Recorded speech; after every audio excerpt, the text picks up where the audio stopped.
I would like to believe, I do not know her side, but I would like to believe that the friendship is already beyond politics dahil sa mga nangyari. Hindi magandang nangyari at meron pa rin kaming open lines of communication. Dalawa lang yun, ma'am. It's either nagpa-plastikan kami or it's really beyond friendship. I would like to believe that it's beyond politics already. So I would like to believe it's a friendship beyond politics already.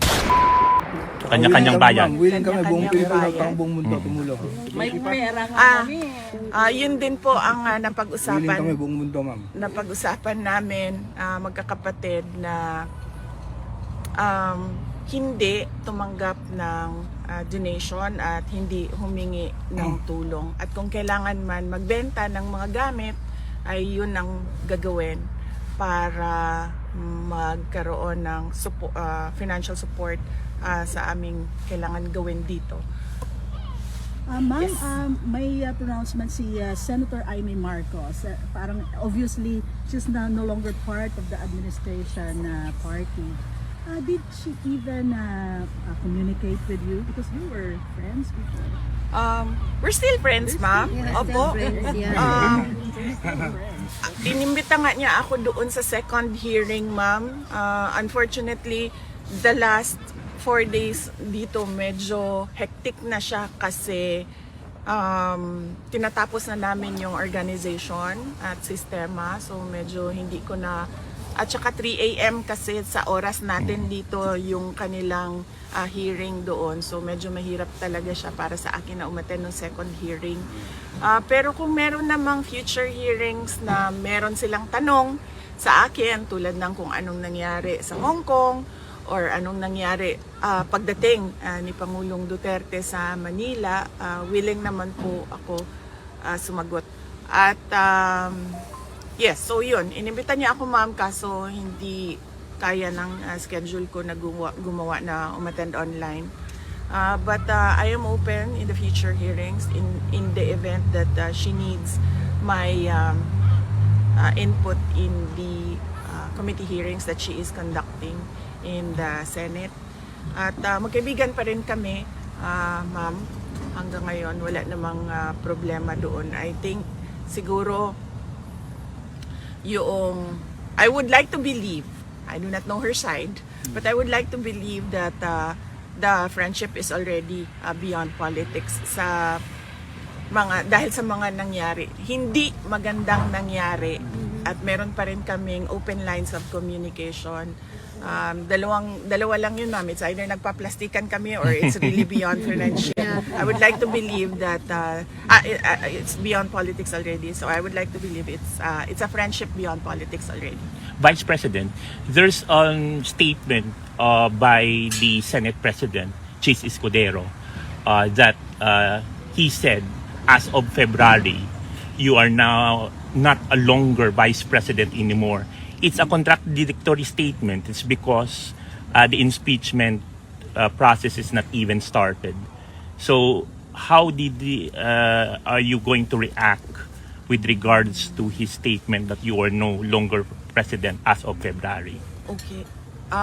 So I've not read his statement, so I do not know the entirety of what he said, and if he did said that, I do not know the context of why he said that, so I will not comment on it at this point.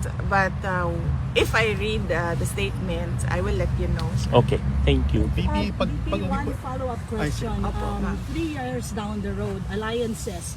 Medyo parang yung alliances nyo when you did allied with the Marcoses now is no longer there. Are you still willing to make alliances with other political figures or families? Oh, Mahirap pasagot. actually, that is something that I discussed with Senator Robin Padilla, because right now he is the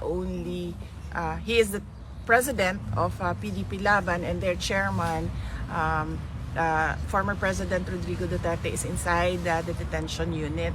So I was asking him what his plans are because PRD is no longer there to campaign, and he said that he's planning. Ako ata yan. What I did was for my country, whether that statement is acceptable or not, but that is my statement. Everything I did for my country. Yeah, BP, so ang haba ng pag-uusap ninyo. How is he? Is he taking his medicines properly? Meron bang special nurse na or doctors na tumitingin doon just to make sure that he gets all his medicines? Yes, there is a doctor supervising his medical plan. Earlier this morning, I talked to the doctor, and then I was asking if she can explain to me what they are doing. But there's a doctor-patient confidentiality about that, so I just asked her just take care of him, and she said that she's doing that, and her visits are frequent with with President Duterte because of his age, and she understands that he has medical conditions that need to be monitored. That's the word. Pero yung mga medicines po niya sa Pilipinas, naiinom naman po niya dito. Yung tanong ng doktor sa Pilipinas, kasi meron siyang mga doktor doon sa Pilipinas, may medisina, pinadala natin dito yon, binigay natin doon sa loob. Yun yung gusto makuha ng doktor sa Pilipinas. Pero nagsabi yung doktor dito, sabi niya, hindi niya maibigay yan. But rest assured, sabi niya, I am a professional, I am a medical doctor. My job is to take care of the patient. Hindi po ba kayo worried doon, VP? Well, of course, worried tayo, diba? But we just have to trust them that they are professionals, no? At alam nila kung anong ginagawa nila. At nandoon naman na lahat ng records, no? Na-submit natin sa kanila kung ano yung mga ginawa ng mga lab tests, ano yung mga diagnosis ng mga doctors noon. So at least nakikita niya yung history, medical history ni Pangulong Duterte, and nakikita niya siguro ngayon kung ano yung mga nararamdaman, kung meron man, at makadecide siya kung anong mga gamot, kung kailangan man. But I understand from the lawyers, unlike daw sa Pilipinas at sa Amerika na mahilig magbigay ng gamot ang doktor, dito daw sa Netherlands, hindi daw ganyan yung doktor. Yes, very sila. Very conservative sila sa gamot. And I think siguro maganda din yon, no? Dahil nakita ko isang beses din yung doctor na kasama niya si Pangulong Duterte. Nung nag-request ako ng wheelchair, nagsabi yung nurse na ay hindi pwede kasi kailangan niya maglakad. And sabi ng doctor, you need to use your muscles. So ganun sila dito. Hindi tulad sa atin, no, na parang hindi pag masakit ang ulo, diretso tayo inom ng paracetamol. So hindi ganyan dito. So we just have to trust their healthcare programs and then their professionalism. VP, just a point of clarification. You were on the phone with your father. Aside from visiting him personally, how important is it that you still had to talk to him on the phone, apart from visiting him personally? Oo. I have no schedule today to visit him in person. The schedule this afternoon will be for Hanilet and Veronica. I was here this morning to deliver documents that was asked of me from the detention unit, so I delivered it personally to the person who asked for it. And yes, so instead of in-person visit, I was allowed a phone call. So we discussed updates in that phone call. How did the former president react upon hearing the loud shouts of support from the supporters here?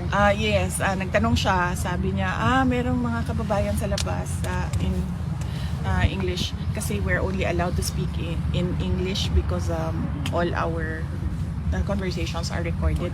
So sabi niya, merong mga kababayan sa labas.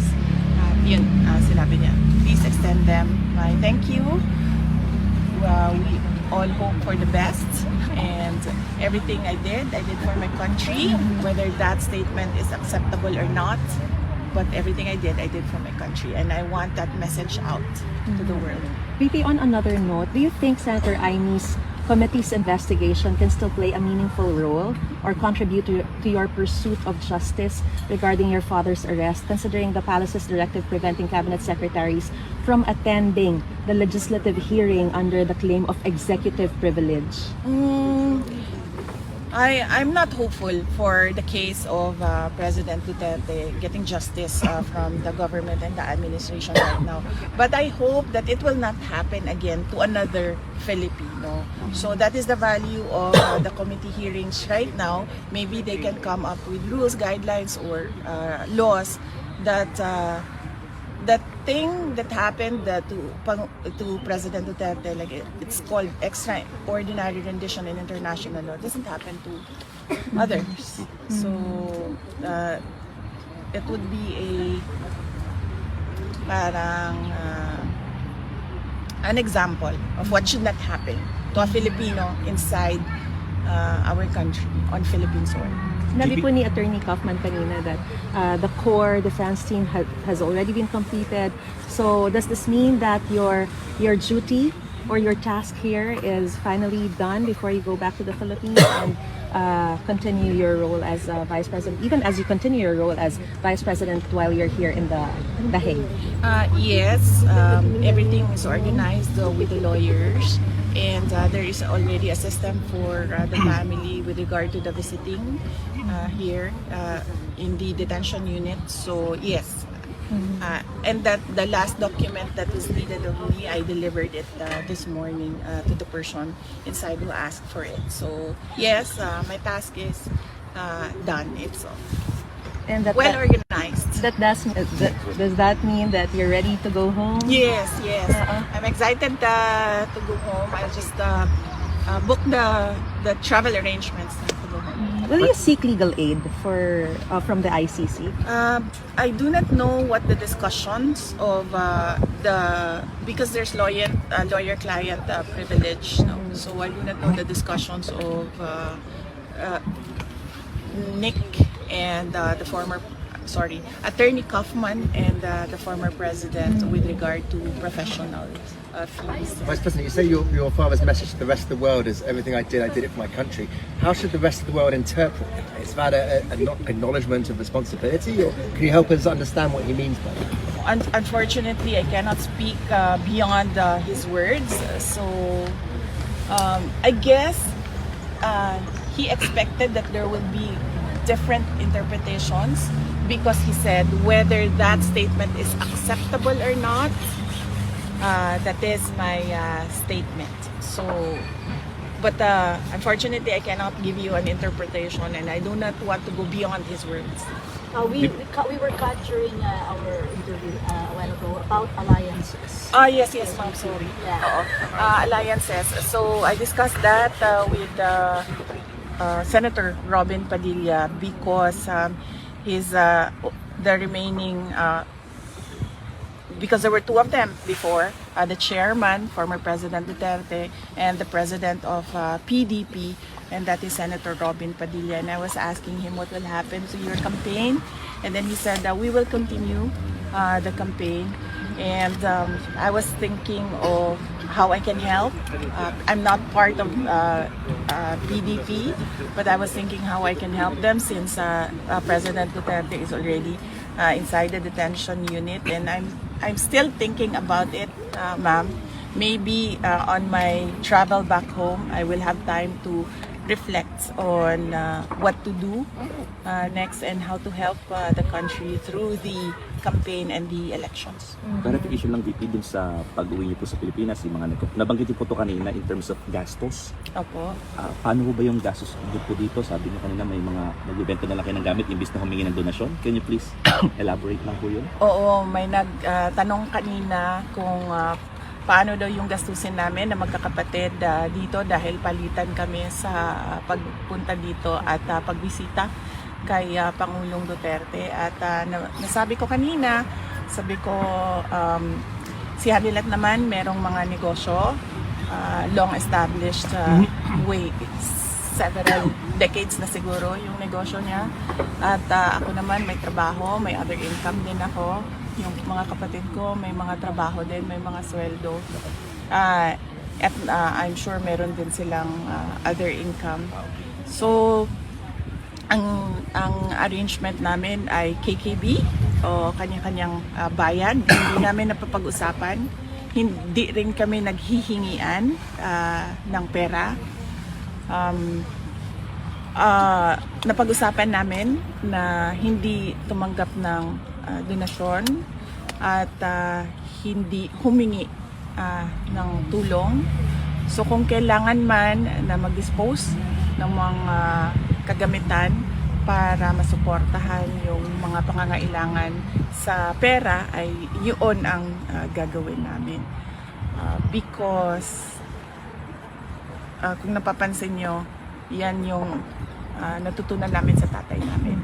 At yan din yung discussion namin kanina, na huwag humingi ng tulong. But yun yung prinsipyo niya, pero hindi yun yung makakatulong sa kanya sa loob. Kasi sa loob, kailangan mo sabihin kung ano yung mga pangangailangan mo at ano yung nararamdaman mo, yung mga ganon. Sa doktor, like masakit ang ulo ko, hindi mo dapat tinatago, sinasabi mo, sasabihin mo sa guard, kailangan ko ng shaving cream, so ganon, mga ganon na mga bagay. Marami po nag-offer ng help na sa inyo in terms of financial? Well, wala naman.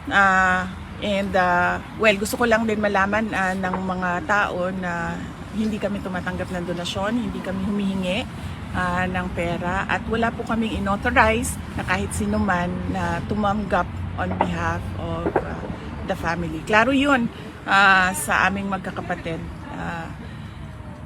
Yes. I suppose it was quite a long conversation on the phone. Yes, yes. Can you give us a bit more of a flavour? You say that he has back to message to deliver. Is there anything else that you can reveal from that conversation? And how did you find his spirits? Well, he's in good spirits, yes, today. And he was referring to the visit of the lawyers this morning as well. There was a new lawyer introduced to him. She recently received her papers to be part of the team. And then, and then we discussed birthdays, because in the family, many family members have birthdays March, April, and May. So we discussed birthdays. Whose birthday is it today? And whose birthday is it on April 14? And whose birthday is it on April 10 and May 31? And then he gave his birthday wishes to everyone. And then, well, he repeatedly said, and I told him, I understand where you are coming from, and I totally agree with the urgency. He wants to go back to the Philippines. Sabi niya, I am an old man.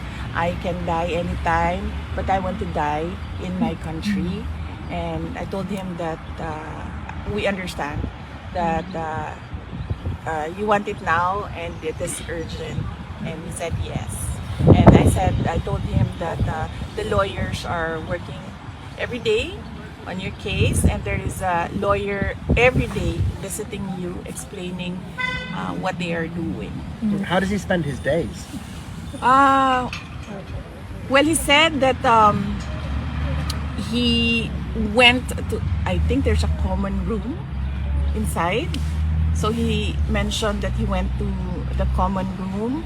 And then, of course, there's a TV in their unit, so he watches the television. And then I told him, I reminded him to add daily outside walking and prayers to his daily activities. Is he getting used to Dutch food? Maybe, likely, or maybe the commissary or the kitchen inside is doing something for him, because I understand every meal has rice already. But he's confused about the son.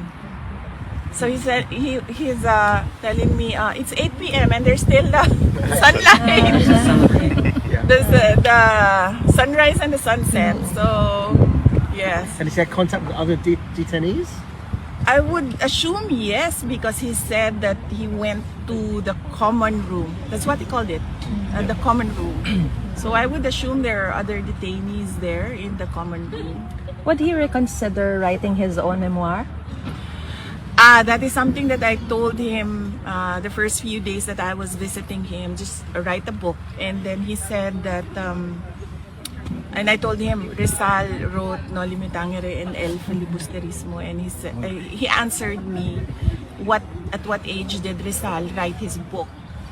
Because I am 8 years old, and do you think I have the patience to? Still right. Yes.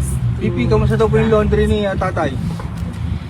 Ginagawan po ng paraan. Meron po kaming hinihingi na request sa loob kung paano mapadali yung sistema ng paglinis ng kanyang mga damit. So sana ay maaprubahan. Pero syempre, susunod pa rin kami kung ano yung desisyon ng detention unit. Sa ngayon, madami naman na siyang damit sa loob. So baka hindi pa naubos yung kanyang gamit sa loob. VP, kaninang umaga, Philippine time, si impeachment prosecutor Marcelino Lebanon and first rider representative Rog Gutierrez, they led the filing in the Senate of this petition or issue writ of summons to direct you po to answer the articles of impeachment within a non-extendable period of 10 days. You're going back home. You said that you already have a team ready for it, but let me just ask your reaction on this new petition that has been filed to the Senate with regards to this non-extendable writ of summons to direct you to answer. Oo. The best person to answer that right now is Senate President Cheese Escudero, since the summons was filed in the Senate. I do not wish to comment on that matter. With regards to the birthdays, you mentioned a lot of birthdays coming up. Does that necessarily mean that those who will be celebrating their birthdays will have a visitation schedule with the president so they can spend their birthdays with the former president? Yes, April 10 we have been requesting for a special visit because it is the birthday of Veronica. April 14, no, that is the birthday of my mother. So she's going home with me. May 31 is my birthday, so I'm still thinking about whether coming here for my birthday. I've not decided on that matter yet. Okay, thank you. VP, about the relationship, you said that your relationship with your siblings and your father has never been better. Yes. How about the relationship of your mothers? They don't have a relationship, ma'am. But I think former President Duterte is overjoyed with with what happened to the relationships between my brothers and I and our half sister. So especially when he saw us there last Tuesday. So that would be the first time that he saw Kitty and me together in person, because we do video calls before, but never in person that he saw me, Kitty, and I together. So Naisip sa kay nahanday, unsa na kami si mga anak? ay sobra gyud kaayo kamingaw sa mga bata. Kada adlaw mi naga-video call, and kada adlaw ko nagasulti sa ako ang kamingaw, sa ako ang pagmahal sa ilaha, og ang ako ang isa ka anak kay motubag pag maingnan ako, I love you, motubag na mag and doon ay nagsulti sa ako ang ingana gyud daw ang mga kuan teenager na lalaki. Pag ingnan nimo I love you, maingon ra. Maybe just to clarify again, not to presume anything, although di pa naman po kayo nag-file ng interim release for the former president. Pero what you are mentioning, na gusto talaga ni former PRRD sa Philippines makabalik. Pero what if hindi siya payagan sa Philippines and other country, are you considering it? Or meron ba kayo kinoconsider na ibang bansa? Kailangan siguro na yung abogado ang mag-discuss noong interim release, no? So, yan yung usapan namin na ng lawyer. Siya lang ang pwede mag-discuss kung ano yung pwede sabihin sa public kasi meron silang lawyer-client confidentiality. So, merong mga bagay na hindi pwede sabihin in public kaya dapat ang lawyer lang din ang magsabi kung anong ginagawa nila as a part of his legal strategy. VP, you've experienced the Dutch bureaucracy and the other good things about the Netherlands, or bad things about the Netherlands. Meron ka bang, are you going to get some takeaways and which probably might help you also craft policies when you come home? Yes, ma'am. That question was asked last Tuesday. No, and I discussed one of my takeaways in the Netherlands is the mobility. So here in the Netherlands, you can choose. The person can choose how am I going to go around the Netherlands, or how am I going to go around The Hague. So I can walk, I can use a motorcycle, I can bicycle, I can use Uber, I can taxi, I can use the tram. Is that what you call it? No, the tram, and then there are the trains. So the person has a lot of options. Unfortunately, in the Philippines, we do not have that. In Davao City, when I was mayor, I know and I knew the importance of mass transportation. That's why we started the high priority bus system during the term of President Duterte. Sadly, this is not a project that the current administration is supporting, but that it is very important that a country has a very good mass transport system. So that is one my takeaways in the Netherlands. And not seen anything bad, ma'am. I've been walking here, we only take a taxi when we are almost late. But otherwise, we just walk. So never, although I see the cigarette butts on the I see the cigarette butts on the sidewalk and everywhere else. It's something that you do not see in Japan. VP, So, yes. just to follow up question, in lieu with the ABS-CBN 5 question, you said about the mass transportation. What about the graft and corruption? Is because as you could see, the delivery of social services in this country are given to the people. And which simply shows this graft and corruption is not really evident.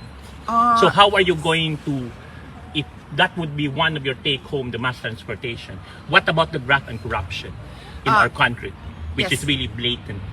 Yes, sir. As for now. I've not accessed social services here in the Netherlands, so I don't know how it works. But speaking of graft and corruption, it is really what you would call poison for a country. Yes. And in the graft and corruption index, we are high up there. The Philippines is high up there. We need to do something about it. In fact, I talked about it when I resigned from the Department of Education. The budget that we have is not put into good use, and we lose so much money dyan sa mga cuts na tinatawag. And you see it when they craft the budget, because like say for example, by my personal experience, the budget of the Department of Education, the school building program, the new construction, everything is divided among members of the House of Representatives, and they are not even implementors of projects. That is the job of the executive department. That is the job of the Department of Education. So why are they interested in taking money from school building construction and allowing them to identify the projects. And somehow there is no system where the Department of Education, the DPWH, and the recipient local government unit can check if there was indeed a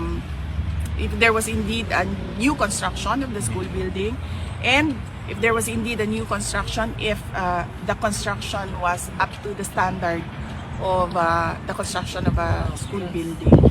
So that is an example, and that is my personal experience. And I'm sure there are a lot of other incidents inside the departments in the government where there is graft and corruption. So it's poison to a country, and it needs to be cut.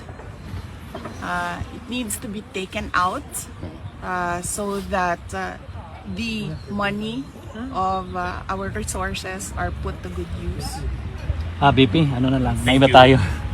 Kasi mensahe na lang po, BP, sa mga supporters ni Tatay Digong. Kasi itong lugar na to, tinawag na nilang Duterte Park. So araw-araw pupunta sila dito para pagmigay ng moral support kay Tatay Digong. Mensahe na lang, BP, sa kanila. Oh, well, yes. Usually, napapangalan ang mga parks at mga kalsada pag simba ko lang, patay na ang tao. But I'm happy that even if President Duterte is still alive and well, he already has a park. And it is in The Hague, in the Netherlands. Yeah. So, parang sikat na sikat ka, no? Pilipino ka, pero meron ka ng some sort of pwede ba tawagin pseudo park, kasi hindi naman talaga totoo na Duterte Park, no? Dito sa the Netherlands. Pero sigurado ako, knowing my father, he would want na yung Duterte Park na yan ay nasa loob ng Pilipinas at hindi sa loob ng the Netherlands. BP, you've also experienced here a sort of equality, like even if you're a politician, you're a rich person, everyone is treated equal. How do you feel about it? You're walking, sa Pilipinas kasi, if you're a politician, you have a position, you cannot walk around. You should have bodyguards. Here, even the Prime Minister is biking. Well, I do not know, ma'am, about the activities of other local politicians here. I've not reached out to any government official here in the Netherlands, so I do not know their activities. But I'm happy that they have that freedom. In the Philippines, I walk. Yes,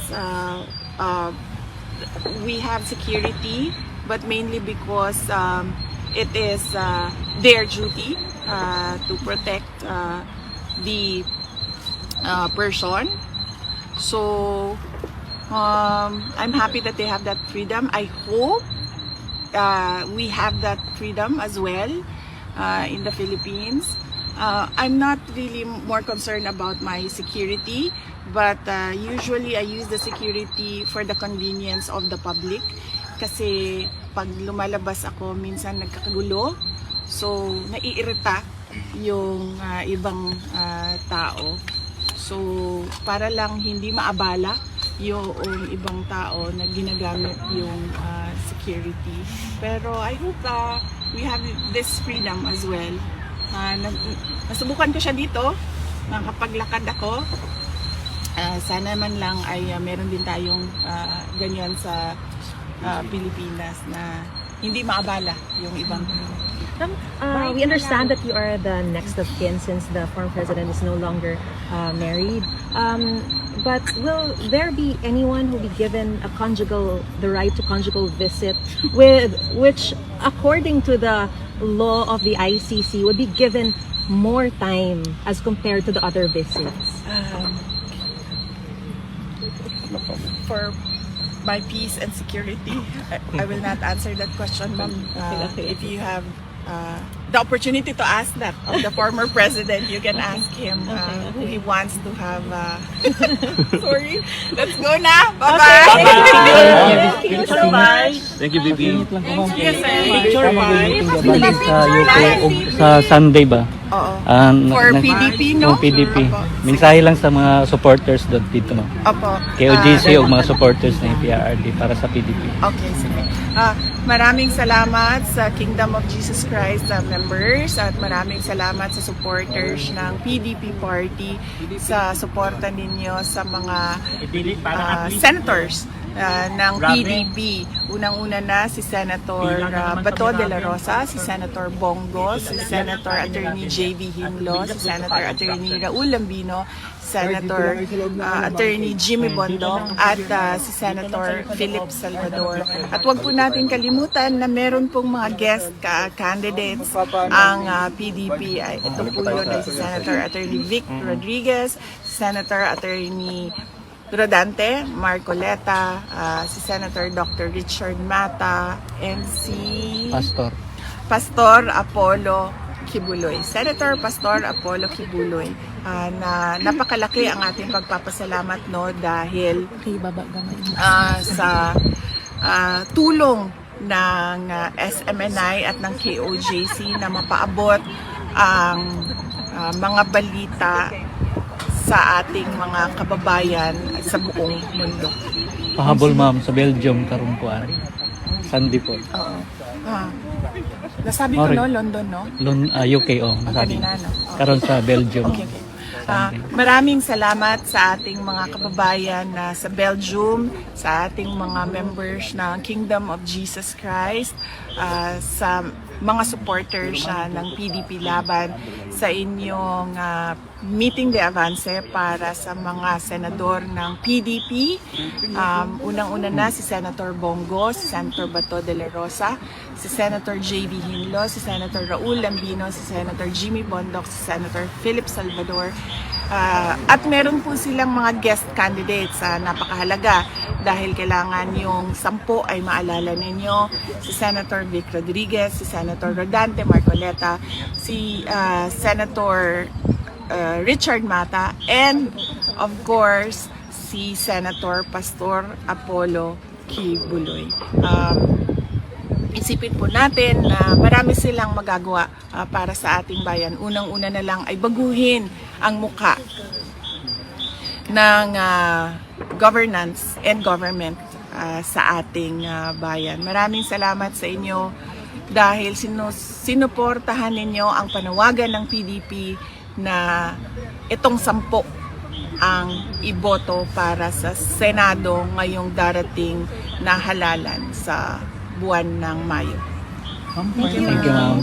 Thank you, V. Consider niyo po ba na isali po si Senator Aino sa guest candidates po? Senator in state ng PDP. Kasi kanina po nabanggit po na meron po kayong friendship and it's beyond political or politics. Hindi kasi ako member ng PDP Laban, so hindi ko sila nakakausap with regard to their senator slate. Sumusunod lang ako sa mga pronouncements ni Pangulong Duterte at mga sinasabi niya with regard to guest candidates. So, yun lang yung... Would you welcome po, if ever po na natanggapin mo or pulling po si Senator Aino as a guest candidate po ng PDP Laban? Well, I cannot really speak for PDP, no? Siguro, discuss natin yan kung meron ng agreement si Senator Amy Marcos at ang PDP Laban. Sa ngayon, wala pa akong update.